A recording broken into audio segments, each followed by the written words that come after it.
Terrifying kind of situation, right? You need a lot of courage to be able to get up to this podium and read your words. So when I announce the lineup tonight, give them a little extra spritz, will you? Give them a little extra so they're feeling good about this. All right. So tonight we have 3 featured readers. Want to know who they are? Okay. We have the wonderful Katherine Marrone.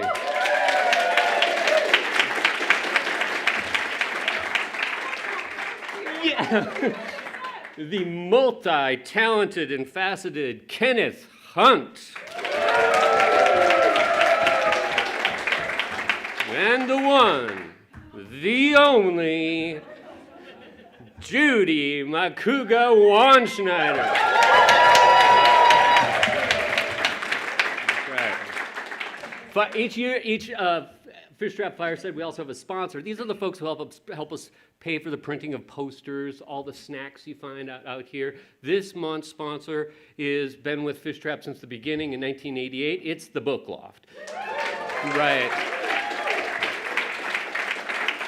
Oh, there's Katie now. So next time you walk into the Book Loft and see Becky or Katie or any of the wonderful people who work there, just say, hey, I was at Fireside. That was really cool that you did that. I appreciate it. If you work for an organization or your company is interested in sponsoring a Fishtrap Fireside, we'd love to talk to you about that. It's really a great way to give back and feed all the lovely people who are here. So you can get a hold of me or any of us on staff, or Jennifer Hobbs, who's right back there. That would be great. Okay, here's how Fishtrap Fireside works.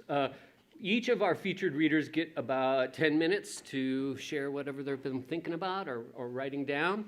And then we have a short intermission where you can refill your glass. You can visit with somebody you didn't know was here but is, or somebody you haven't seen before. And then afterwards, there's the open mic. And the open mic are short little up to 5-minute readings.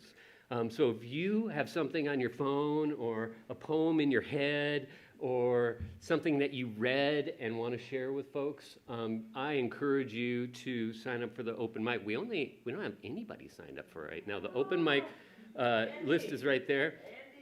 There are 5 slots of up to 5 minutes, so it'll be about a half hour afterwards, and it's always a blast to hear what people are doing. Okay, let's get to the show. Katherine Marrone is a writer, explorer, and activist. For the past 3 years, she's worked at Safe Harbors, at Wallowa County's domestic violence, sexual assault, and stalking service agency. There, she focused on violence prevention, teen healthy relationship education, crisis response, long-term support, and healing. Thank you. During much of this time, she was also the editor of Fishtrap's community art and writing zine, The Circle of Seasons, which is on hiatus right now because Katie is leaving us to travel the world. A former freelance journalist for feminist nonprofit Bitch Magazine, love it. A writing workshop facilitator at Juvenile Detention Center, as well as a college sex and relationship advice columnist. Katherine's poems and essays explore the power of noticing and the sparkle of the mundane, traveling alone as a woman, gender, sexuality, justice, connection, and her obsession with the questions: how do we human? How do we love? And how might we learn to do it all a little bit better? Please welcome Katherine Marrone.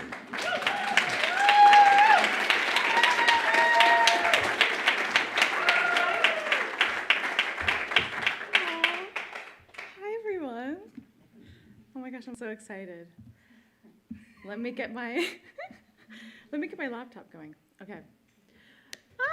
This is such a beautiful room of people I love. Like Mike said, I am leaving the county in actually 2 days. So this is really meaningful for me to be here and to be reading and connecting. And it's not often you have like a big group of people, a lot of people you know and you love, and that's something that's special in a small town, and I really cherish that. Also, Fishtrap means a lot to me. As a young child, I came to Wallowa County. My mom worked. My mom's actually also watching this, so hi, Mom. She worked for a publishing company in New York, and so as a child in New York City, we'd visit. And once she had facilitated a workshop about the editor-writer relationship. And I was about 7 years old, and I'll never forget coming to the county then and looking up at the sky and looking at the stars and looking at the lake and looking at the birds and bird watching at 5 a.m. And so I feel this connection to Wallowa County, connection to Fishtrap specifically, and it really, that whole experience brought me here even more. And just the work that I've done the last 3.5 years of being here with Fishtrap, with Mike, with everyone at Fishtrap has been really meaningful. So this feels like a full circle moment for me. Yeah, I'm also in the hustle and bustle of moving right now. So I'm in a haze a little bit, so forgive me if I seem a little off. I wrote this in the haze too, but it's kind of a love letter to Wallowa County. It's called Here, or Me to Myself 3.5 years ago. What? I'm already gonna cry. I'm seriously already gonna cry. Okay. What you don't know yet is that this is where you'll move during a pandemic. The bars will close, so you and your aunt will decide to open up your own. It's called Dancing in Your Living Room, where the karaoke machine is always humming, and we will never run low on gin fizz. Her father, my grandfather's, sorry, my aunt's right here, so it's like all so hard for me. Her father, my grandfather's recipe. Here we will shake our asses to Casey Musgraves and Madonna. Here we will cry to Joni Mitchell and keep watch on the mountains as if they might one day disappear. Here play becomes a simple thing, becomes a flame, becomes a fire we must tend to. Here we must rub our sticks together, drag our calloused fingers along the wood, create our own warmth, our own joy, as if our lives depend on it. Our lives depend on it. Here, a walk at sunset becomes the highlight of a week. A podcast episode, a show in a theater, a hike up the moraine, the best damn party you've ever been to, a visiting band at the bar, Grammy Award winning, a friend's potluck dish, a Michelin star. Here, we are all the dancers we've been waiting for. Here, anything can become a stage. Here you will notice and notice like you always have, but what you notice will now fill books and not only pages.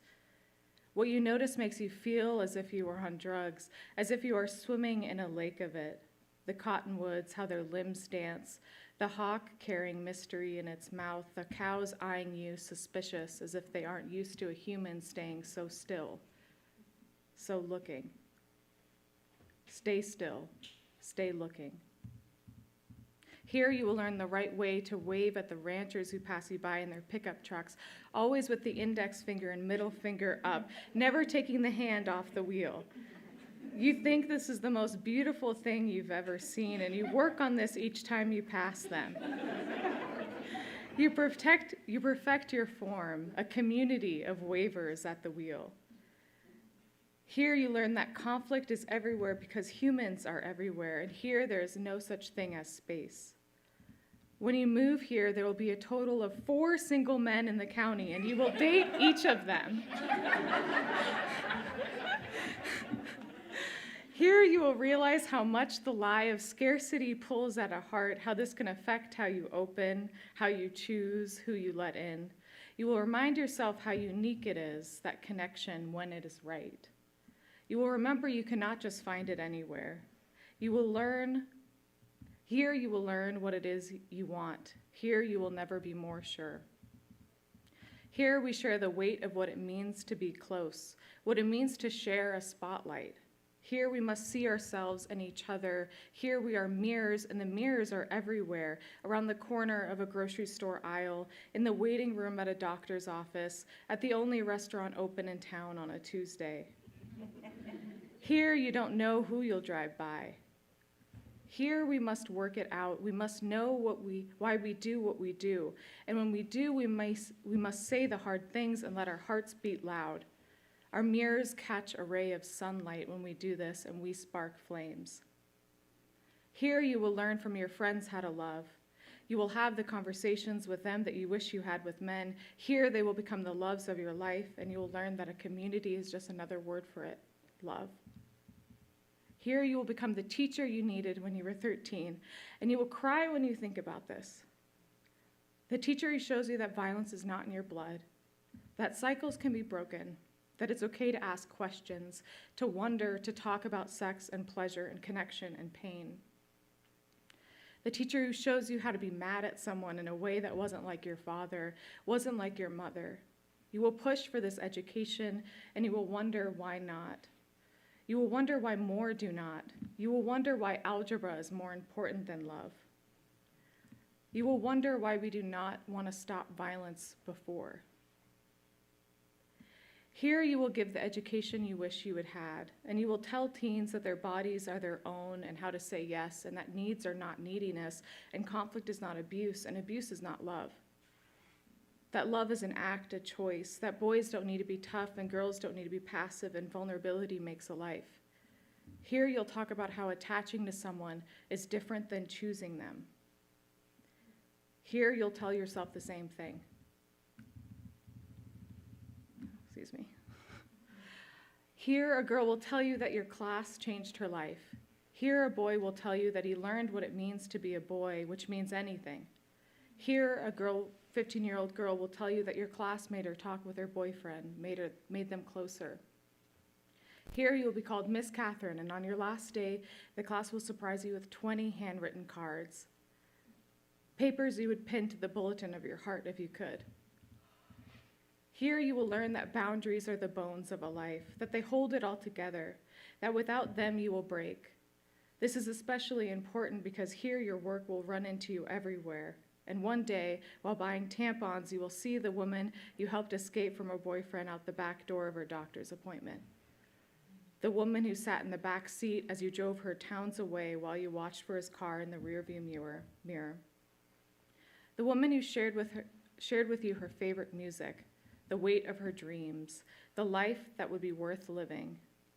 You wanted her to know that there's a life worth living. Here you'll learn you're pretty good at this convincing too.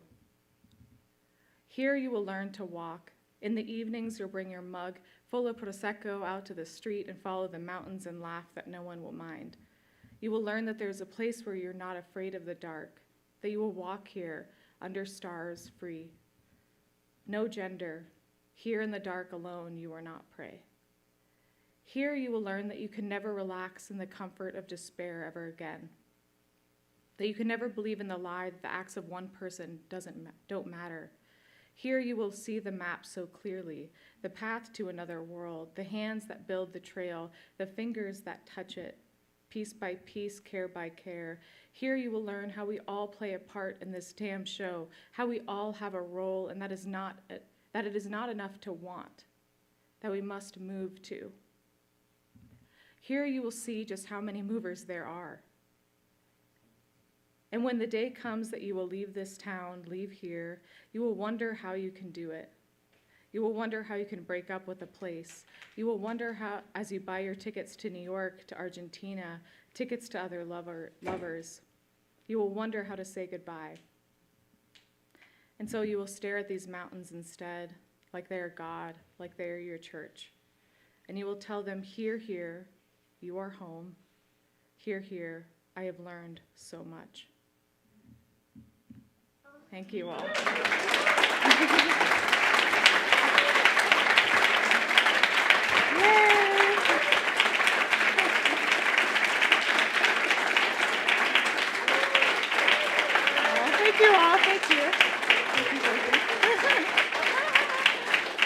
Oh my gosh, I really didn't expect to start crying like that.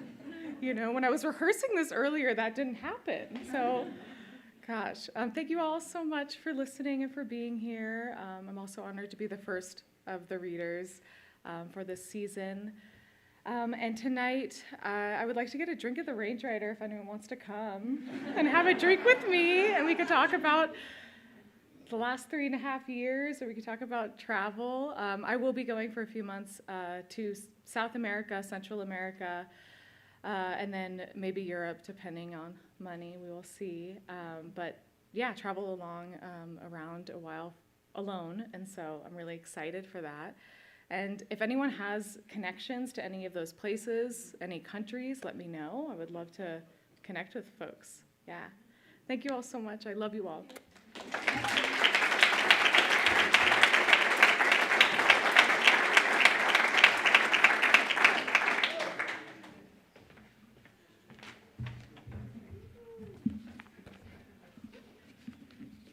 I don't know about you, but I'm going to the Range Rider after this.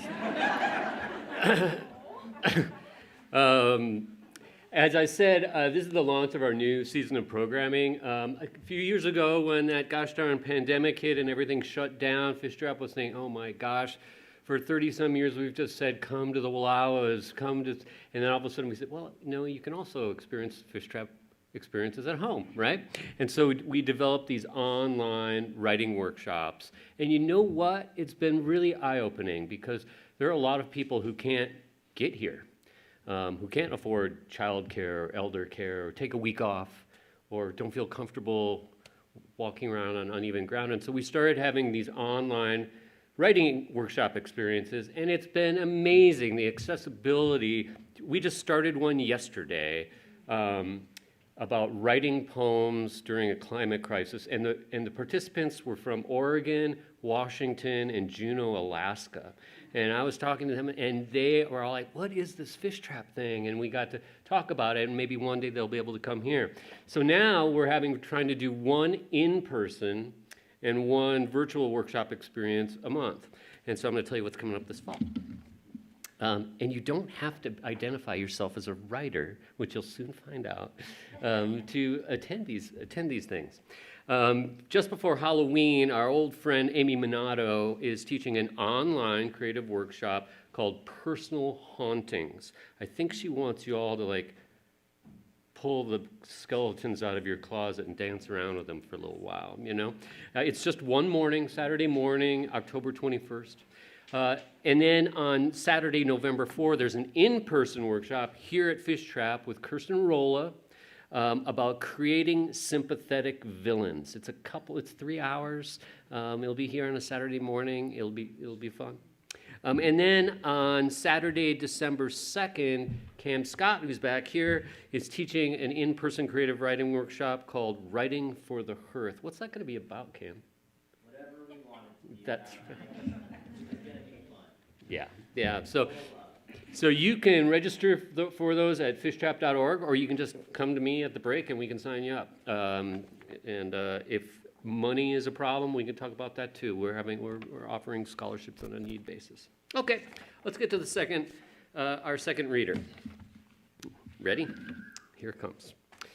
Kenneth Hunt, he writes, I left home pretty early, pursuing cultural sense, art, and love. I lived pretty rough at times and pretty fine at others. I've become fairly competent at a handful of crafts and found lots of love and some art with time, and I'm still very curious. Please welcome Kenneth Hunt.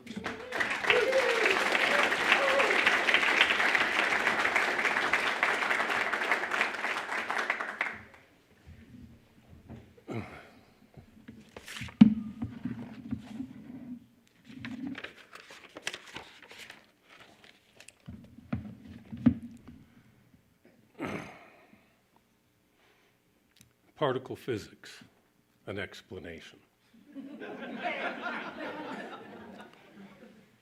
Last night I drifted off to sleep as a tuft of fading grass on a sloping prairie. My heart was green, the wind rustled a bit. There were clouds and sunbreaks. There were beetles and some kind of small fly. Beside a warm rock were pink star-shaped flowers. Those flowers were a bit past their first rapture. And me, I was just looking around, following the sun, experiencing. There may be times of the day or night who have windows in them. This could be me imagining. But I doubt it, because frightened ponies will simply stop running, and lifting their heads together, they look back for a long moment, as if dazed. And then quietly, Together they begin grazing again. None of us are surprised. The wind will blow, fire will jump, leaves will fly, just so. I think that people may be like this too. And with the flowers, the ponies, and the rocks, like blades of grass, we may be innocent of our desires and simply a part of something, together from the wildlands, from the region of volcanoes, singing. First thing this morning outside our door, a thrush at the top of the water birch. Listen, a morning bird. Rising still with half-lit eyes, I pass through song, carrying breakfast for spirits, toast, carrots, and an apple. By the rock-jack gate, a skinny black squirrel is making waves with a walnut. We call him Slim. Slim is a quirky little squirrel who sees around corners, leaping forward, waving past, gone completely, then here beside me. Slim shows up, minus his nutty little package of tree time, sun time. Here in the canyons, light changes for autumn. We enter tunnels that are close to sleep. Children will stop playing and stare off beyond the cliffs. Deer become burnished by cold and shadow. They are less visible, but watching still, their tilting ears listen closely. And again, the stones say, "Don't wait for us. We are always here, heading on down to the river, only we are slow." Been walking here a while. Trails nice, even hugged in shadows sometimes. We have time to feel each step, to soak a bit in the sun breaks. For a moment, this is everything. The sun, the swelling rain, and plenty of fish. Heaving trees will lift you up. The smell of evergreens will make you invisible. You are that kind of child. When the slow dark stops and waits, river comes closer. Night is a texture of anything can happen. Fireflies of color swell and pulse. Something within us moves out along tunnels of nightbirds. Everything is visible. The world shudders. Wonder sets in. Sidestep a rapid, not too fast and quick as a trout, a near cliff falls. It hangs in the air. You can't wait it out. "Wait," Albert yells, but that train has left its station. Quietly wept the ferocious owls. Their puddles form the sea. Weather did not happen then. There was no sound at all. Remembering, I washed my hands and feet. I went to search for rock, for fuzz and pink and open eyes, for teeth and trees with quiet cores, for backwards horses climbing hills, for squirrels who dream of ocean floors, for fish becoming leaves, and then I found them all, and you besides, and all that you've seen of quiet owls, all that you know of forests and doors, all that you feel when you look at the sky, all that you taste of cerulean blue. And who can blame anyone for saying persimmon again and again and again, with little thought or shame for just the sound of it, the edgy sense of joy that comes on in my throat when I think of their smell or their color as it enters her eyes in the morning as sunlight and memories end. While traveling downhill, the rocks are wondering, why is it that we love like this? And whether our short lives make us afraid. And also the rocks feel that for all of our velocity, we do not travel very far, and they worry that we may be bored or despondent. Yes, the stones worry about us. And also they enjoy the colors and styles of our clothes. They giggle. Rocks wish they could dress in the colors they've seen and the sounds that they've felt in the heat of their dreams. Stones are not quiet. Squirrels are not truly of this earth. The owls have told me. When we are gone, they are somewhere else. Fat rushing raindrops sing from the mountains, soar through the canyons of earth and raindrops, humble, sweeping arms full of raindrops. We watched as a doe group sinks deep beside boulders. We reach for the sad ones trapped out of the firelight. We hover, we doze. And while sleeping, our mothers bring mouths full of wet grass, full of patience. In the moment that I stop pretending, the dogs and horses will trust me. Crashing comes the green smell of sunlight, of new day. On the eve of the apocalypse, wild turkeys are tuning up for their dance. Flared and stately, they step upon the new fallen snow. And I continue to ponder ruby-crowned kinglet. He is fixed in my mind because, unknown to him, set upon a background of olive green feathers, embering with gold, and just above the eyes, a fire ruby jewel. Like mandalas radiating from ancient bodhisattvas, the feathered crown of hunter-gatherer peoples, branched trees on the halos of saints, the headdress of shamans, that all say together, look how we see you. See how you look through our open heart. My horses seek out grass of freshest sunlight, newest life. And we would climb and climb and climb to find a place, a small bench tight against a cliff that holds the heat of summer.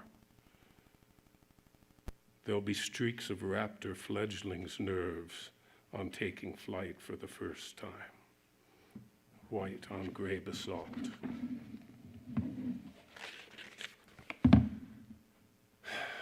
Trails top out, and all around us it could be spring. There may be a storm just then, darkening mouse gray clouds, flashing sleet and sunbreaks. Two people who have known each other forever may have just met. Pollen may be falling. A wave sucks in light, crashes, shimmers, smiling. Here too it is just that way. Every chair part tells its story and promises me, Ken, I am just getting started. We don't know why, the chairs and I, but a river is waiting for us. Above me, the mountains and ridges are fresh with snow. In secret meadows, passions play out. The slow rocks are cheering. Already, my hips and shoulders, knees and heart are swinging with the waves. Thanks.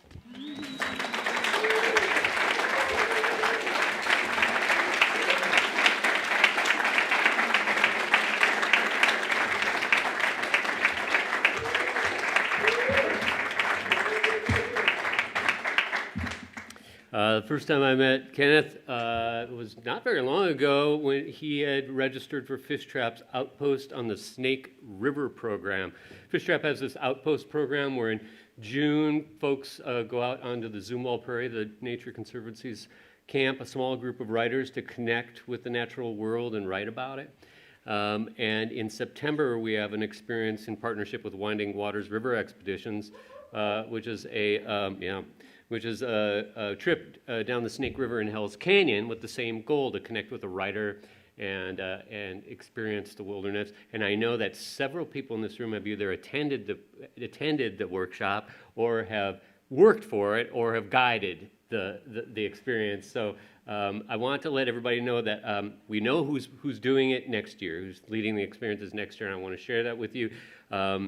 In June, Outpost on the Zumwalt Prairie is being led once again by C. Marie Furman. one of our new favorites. And in September, Outpost on the Snake River is led by Gary Ferguson, who's an old friend of Fishtrap too, an ecologist and writer. Do you know Gary? Yeah? Yeah, Gary. Registration for both of those experiences starts December 1, and we'll have all the information up on the site within the next month. So we're excited about that. In January, we're having the 27th Winter Fishtrap.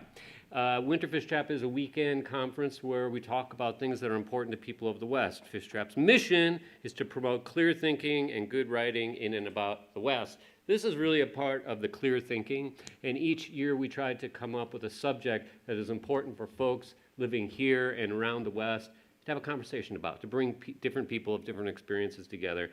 And the one we came up with this year, Shannon came up with this, is just, everybody is just yelling at each other right now, and stick lines in the sand, and we're compassion and kindness is seen as a weakness. It's like, what is going on in the world? So our theme for this year is, can we talk?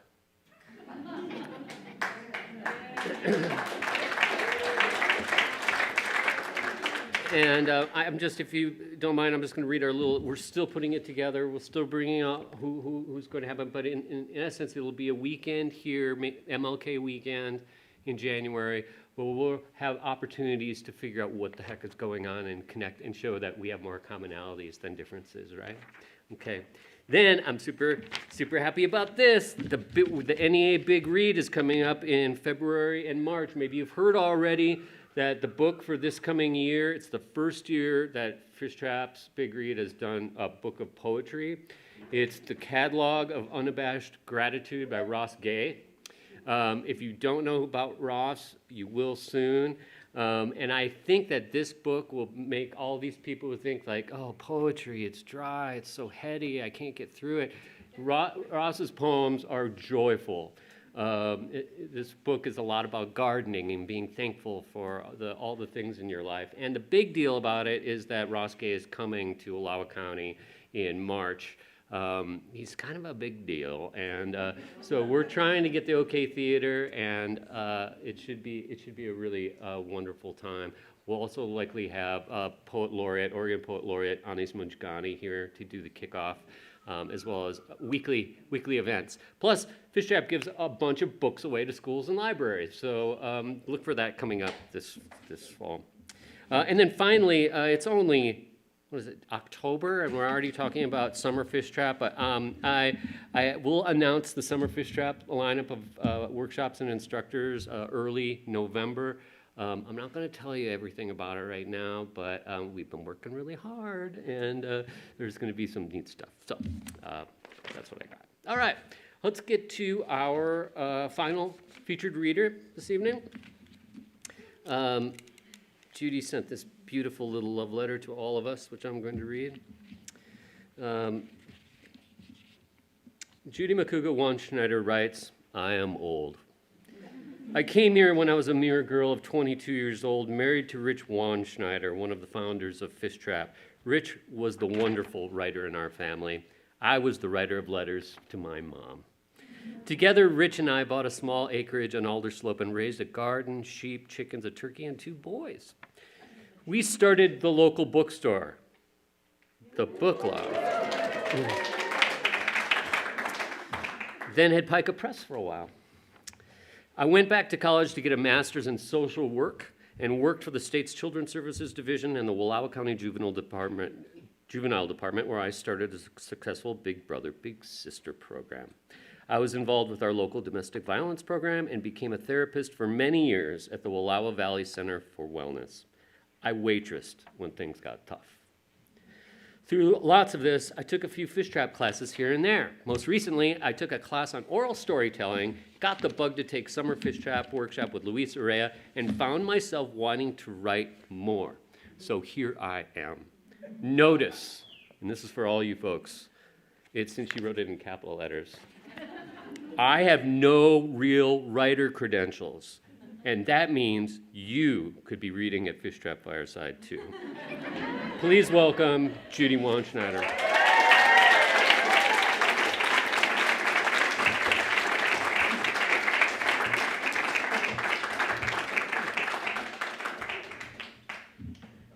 Glasses off, up on the step. Nobody else has been on the step.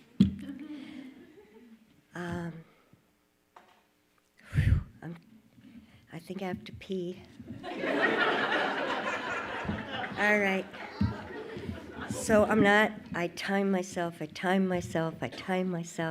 and I'm not going to do a big intro. I am going to tell you that I'm going to read two things. They're both short. One is a poem. I've taken many poetry classes at Fishtrap over the many years, and I still have no idea what a poem is. I think this one is a prose poem. So here we go. Value. I could be sold for $1.2 million at Sotheby's if Paul McCartney had owned me.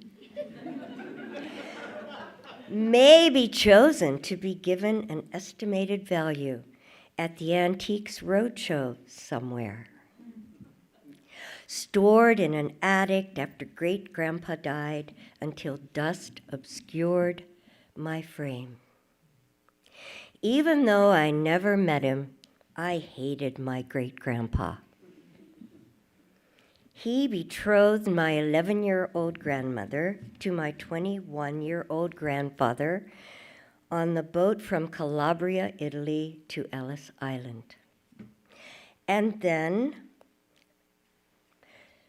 sure, Dominic could not marry Philomena until she, quote, became a woman, age 13. There was the dowry Dominic needed to pay, as her family was much poorer. Many young people don't know what a paperboy is anymore, or that arranged marriages happened and are still happening in the world. Now we choose who to marry. Does that work any better?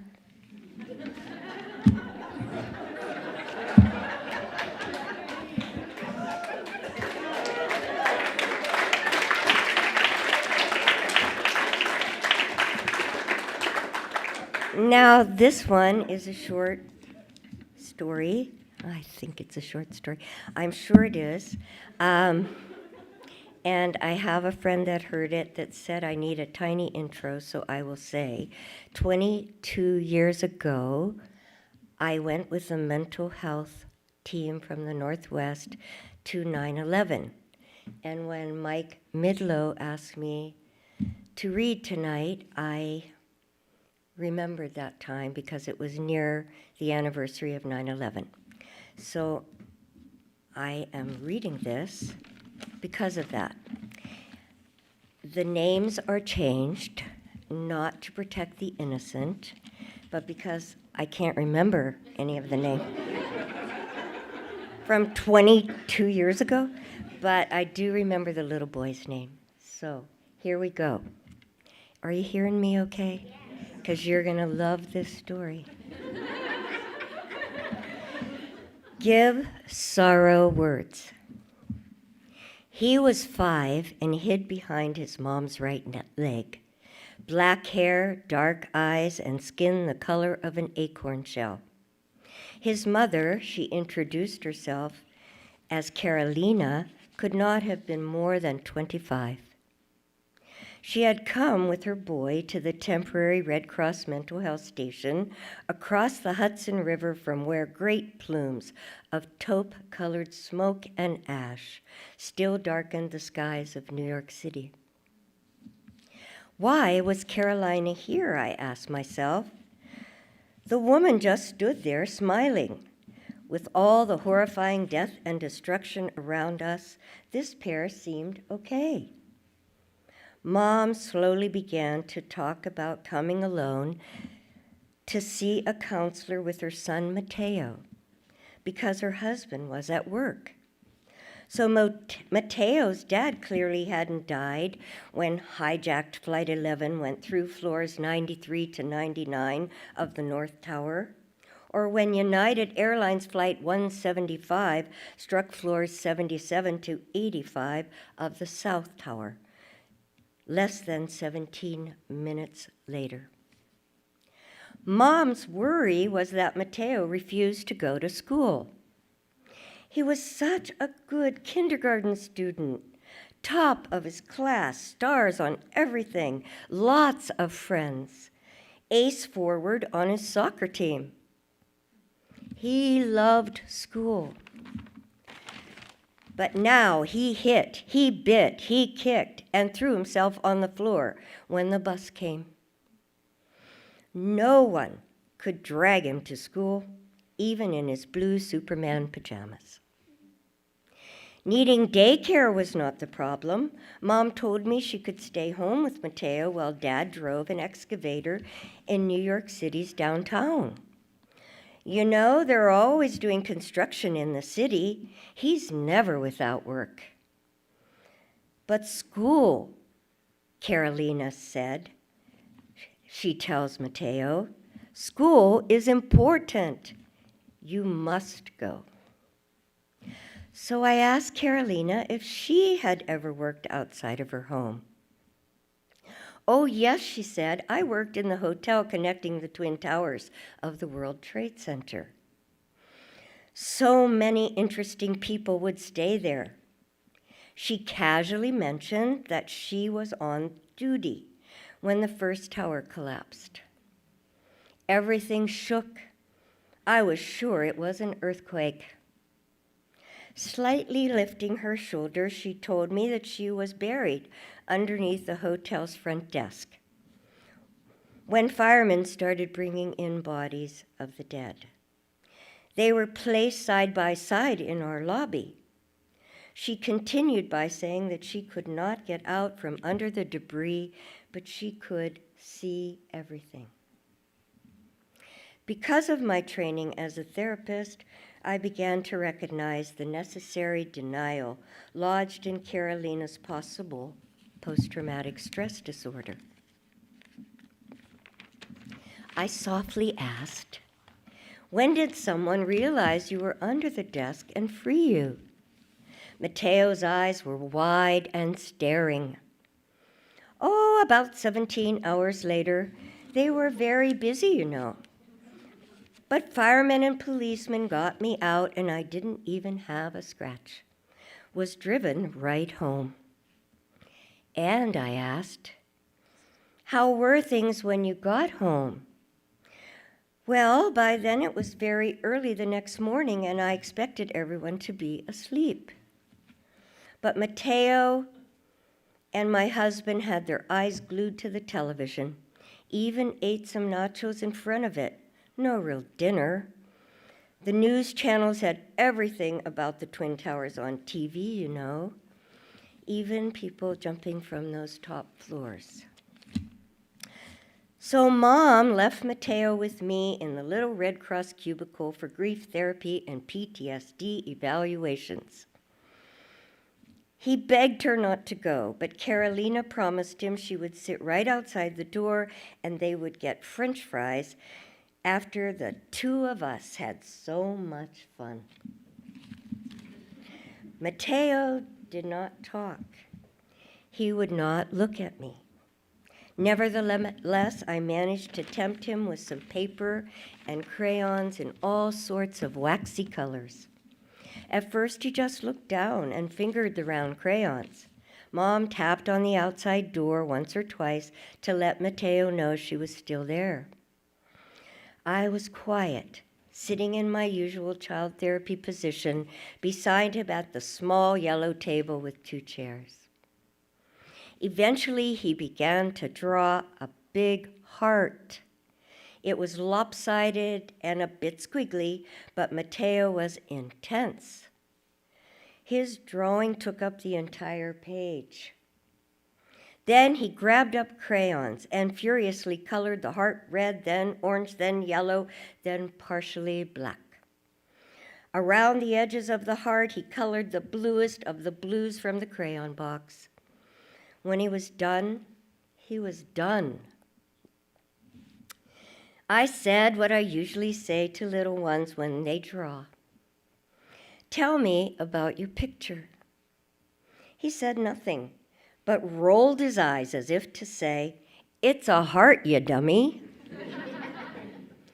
I smiled then and turned the paper over.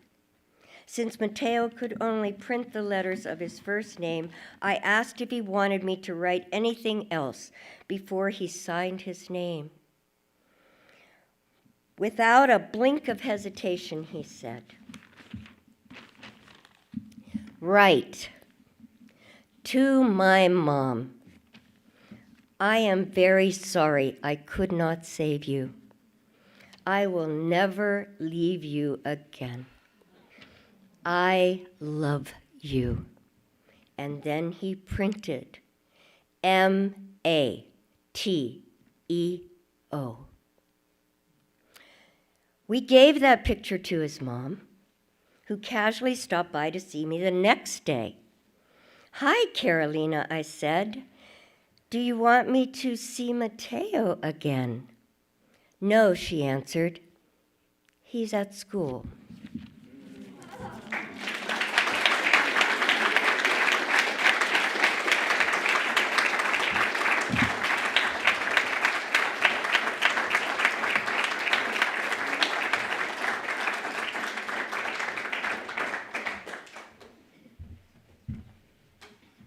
I love you. You're so wonderful. Thank you, Judy. Thank you so much. I don't need the box. I don't doubt it.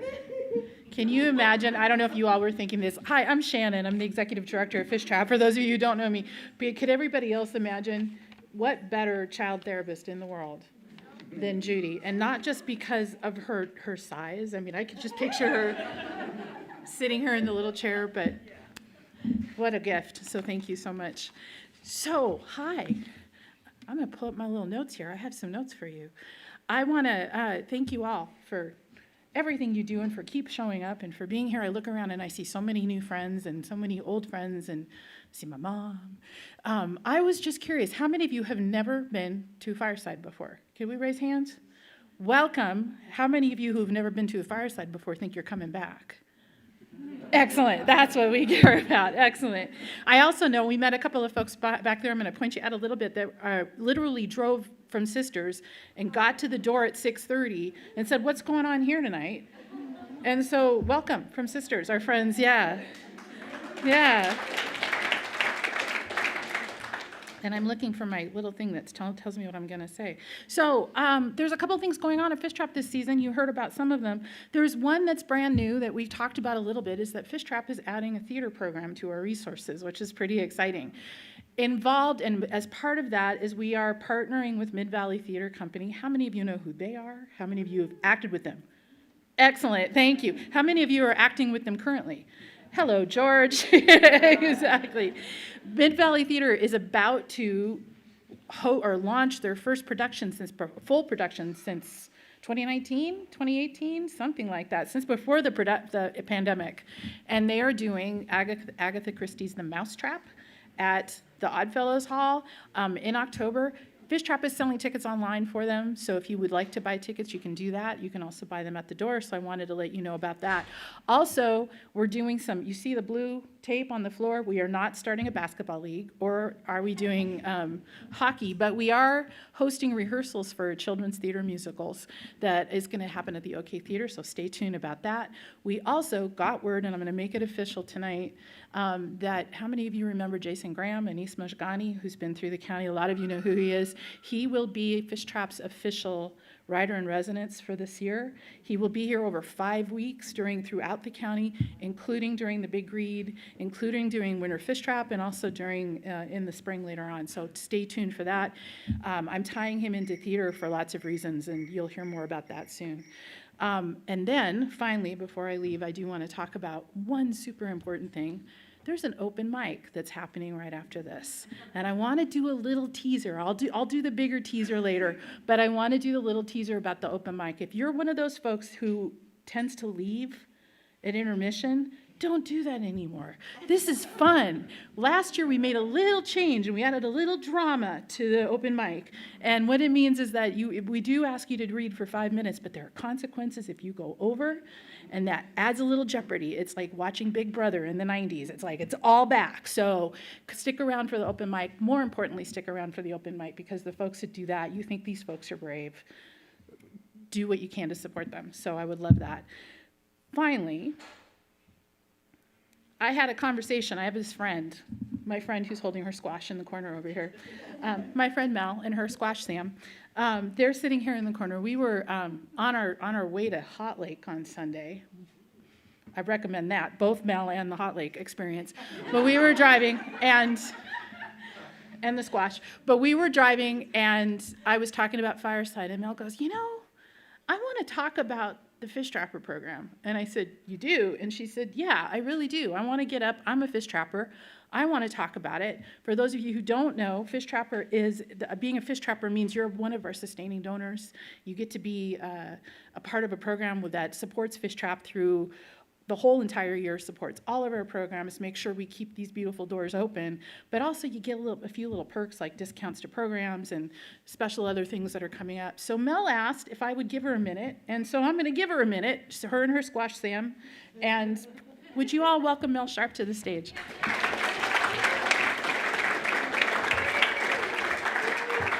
I brought Sam. Sam's going to do a little bit of a reading for us, actually, is what's really going to happen here. That was very creative retelling, Shannon. Yes, I would like to come up and pay some bills for us all, please. That is my idea of a good Friday night. But it's true, because when I left the county, it was the 1990s. It was a different time. And Fish Trap just got started. I mean, it was maybe the first couple summer fish traps up at the lake. And it was such a cool program, and I wanted to participate. And then I moved away, and I had a different life in a lot of different other places. And then I got to be a certain age, and I was like, you know what? You know where was a really great place? Wallowa County. That was a cool place. Peru was cool. Chile was cool. Wallowa County, cooler. So I came back, and it was the height of the pandemic, and I was like, I do a little bit of writing, mostly lists. I like do a lot of list writing. And on my list of like reasons I'm coming back to Wallowa County, Fish Trap was one of those really big reasons. I wanted to reconnect with myself as a writer in this place. And so I get back and it's the pandemic, and I'm up on Alder Slope. It's a great place. And I'm like, so Fish Trap, okay, so there's some virtual programming, right? There's a lot of pivoting. And I'm like, how do I really get involved? So I did some of the online workshops. And then the Fish Trapper program came up. I had a neighbor down the road, actually, Midlow, lived right down the road. And I got to know his fabulous partner, Christy, and we talked a little bit about the things that were going on. And I said, how can I really help here? I can be a fish trapper, right? Like, we're learning how to do new things in different ways in the last 2, 3, 4 years. And so being a fish trapper was kind of that first way that I got a little notebook. I filled it up. So I could maybe use an annual notebook, maybe just a suggestion back there, Jennifer, maybe just an annual notebook for every year that you're a fish trapper, because I filled it up.